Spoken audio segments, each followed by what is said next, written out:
నమస్తే అండి, నేను రజాక్. బంగారంలో పెట్టుబడులు పెట్టడం కరెక్టేనా? రిటర్న్స్ హ్యూజ్ గా ఉంటాయా? ఏ వయసు వాళ్ళు ఇన్వెస్ట్ చేయొచ్చు? ఎలా తీసుకోవాలి? కేవలం ఫిజికల్ గోల్డ్ మాత్రమేనా? మరొక విధంగా బంగారాన్ని కొనొచ్చా? ఇలా డౌట్లు ఉండొచ్చు.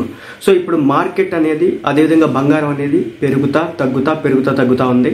సో ఒక పీక్ నైతే చూసిందనమాట బంగారం. ఇప్పుడు 1,24,000 దగ్గర నుంచి 1,25,000 మధ్యలో ఉంది. ఒకటి, బంగారం ఇన్వెస్ట్మెంట్ మంచిదేనా అంటే ఎస్, చాలా మంచిది. ఎందుకంటే చాలా కష్టకాలంలో చాలా సందర్భాల్లో ఇది యూజ్ అవుతుంది అనమాట. బేసిక్ గా మనకి ఏదైనా ఆపత్కాల పరిస్థితులు వస్తే కనుక బంగారాన్ని తీసుకెళ్లి బ్యాంక్ లో పెట్టగానే బ్యాంక్ వాళ్ళు దాని మీద లోన్ ఇవ్వడం అయితే జరిగింది. అదేవిధంగా ఇంటి కాగితాలు వీటికి మాత్రం ఇస్తారు, మిగిలిన నాటికి కష్టం అనమాట. కాబట్టి బంగారం ద్వారా చాలా బెనిఫిట్స్ అయితే ఉంటాయి. అదేవిధంగా కొన్ని నెగిటివ్స్ కూడా ఉంటాయి.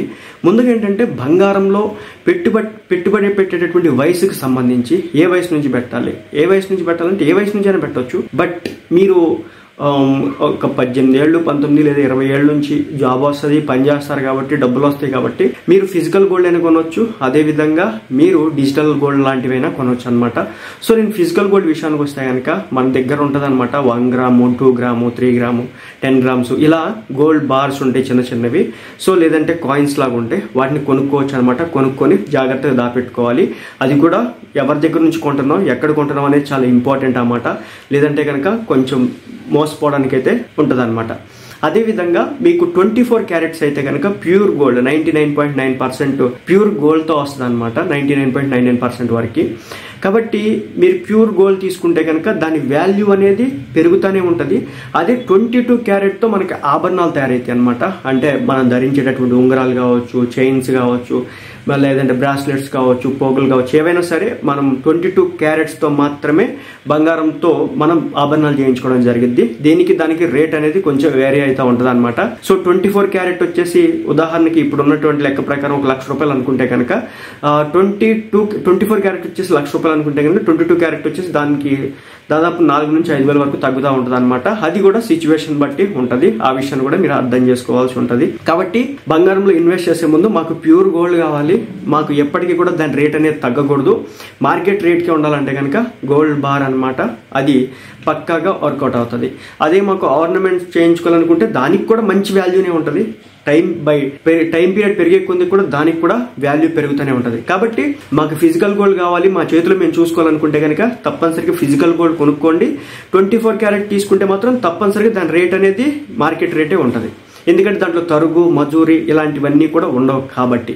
ఇక నెక్స్ట్ వచ్చేసి ఇంకో మార్గం ద్వారా మనం ఏ విధంగా గోల్డ్ని కొనవచ్చు ఏమంటే, ఇలా ఫిజికల్ గోల్డ్ కాకుండా కేవలం మనం షేర్స్ ద్వారా, మ్యూచువల్ ఫండ్స్, NAVs ద్వారా కూడా మనం గోల్డ్ అయితే కొనుక్కోవచ్చు అనమాట. దీని బెనిఫిట్స్ ఏంటంటే ఇది మార్కెట్ రేట్ అనమాట. సో ఫిజికల్ గోల్డ్ అయినా మీరు ఎవరైతే బయ్యర్ ఉంటాడో అతని దగ్గర తీసుకెళ్ళినప్పుడు అతను తను కూడా కొంచెం డబ్బులు వేసుకొని, అంటే తనకు కూడా కొంచెం డబ్బులు మిగుల్చుకొని మీకు అమ్ముతాడు, కొనుక్కుంటాడు కాబట్టి, లేదంటే అమ్ముతాడు కాబట్టి. సో అది కూడా మాకు వద్దనుకుంటే కనుక మీరు వచ్చేసి స్టాక్స్ లోను, లేదంటే కనుక ETFs లోను, అదేవిధంగా మనం మ్యూచువల్ ఫండ్స్ లో ఇన్వెస్ట్ చేసుకుంటే చాలా తేలికైన మార్గం అనమాట. అయితే దీనికి కొంచెం చదువుకొని ఉండాలి.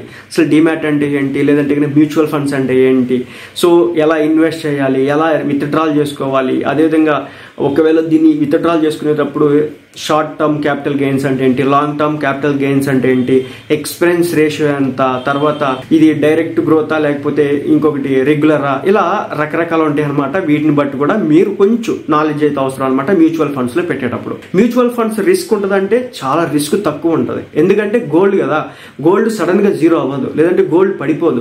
ప్రపంచ దేశాలన్నీ కూడా నడుస్తుంది కేవలం గోల్డ్ రిజర్వ్స్ మీదే. అమెరికా దగ్గర 8,000 టన్నుల గోల్డ్ అయితే ఉంది. మన దేశం అంటారా, మన దేశం దగ్గర అయితే దేశ ప్రజలందరూ కలుపుకుంటే దాదాపు 30,000 టన్నులు అంటారు అనమాట.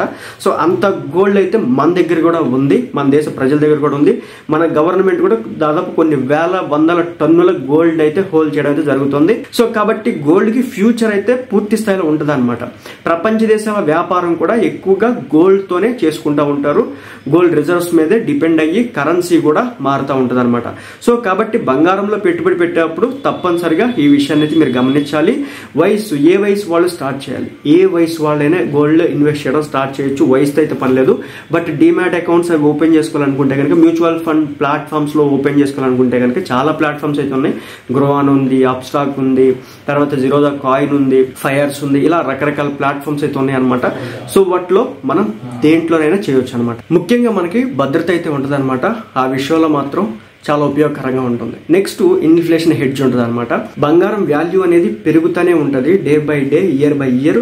మీరు కేవలం ఇన్వెస్ట్మెంట్ కోసం ఒక 3 నెలల కోసం, ఒక 6 నెలల కోసం ఇన్వెస్ట్మెంట్ చేసేలాకైతే గోల్డ్ లోకి రాకపోవడం మంచిది. ఎందుకంటే హ్యూజ్ రిటర్న్స్ ఉండవు, అలా అని చెప్పేసి హ్యూజ్ లాస్ అయితే ఉండదు. కాబట్టి ఆ విషయాన్ని అయితే గమనించాలి.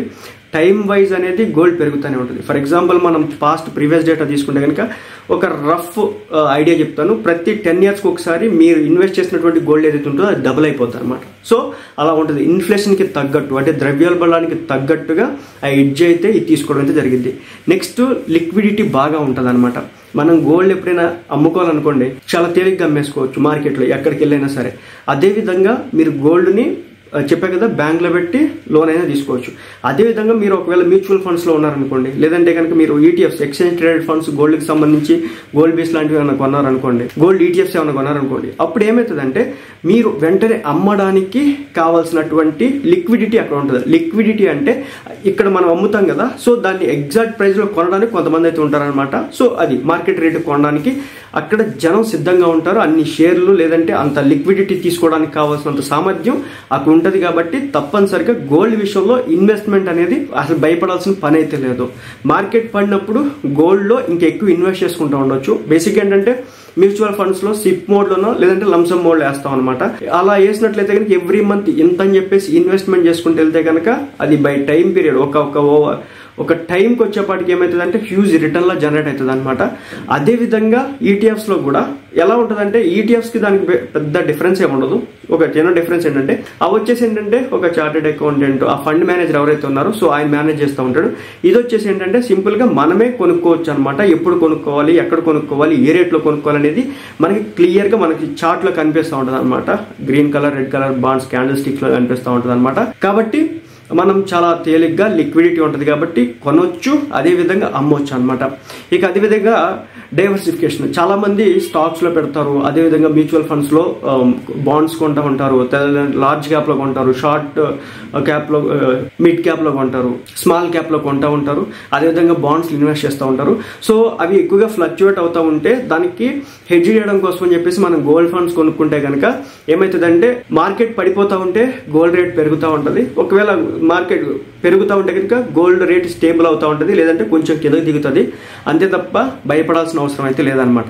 అయితే ఇక్కడ గమనించాల్సిన విషయం ఏంటంటే ఫిజికల్ గోల్డ్ కొనుక్కొని ఇంట్లో పెట్టుకుంటే కనుక మనకి ఎలాంటి డబ్బులు అయితే రావు. అది కేవలం గుడ్లు కూడా పెట్టదు, కేవలం అది బీరువాలోనో లేకపోతే ఒకవేళ లాకర్ తీసుకుంటే ఆ లాకర్లో అలా మగ్గుతూ ఉంటుంది. బట్ రిటర్న్ అయితే ఎంతో కొంత జనరేట్ చేస్తూ ఉంటుంది.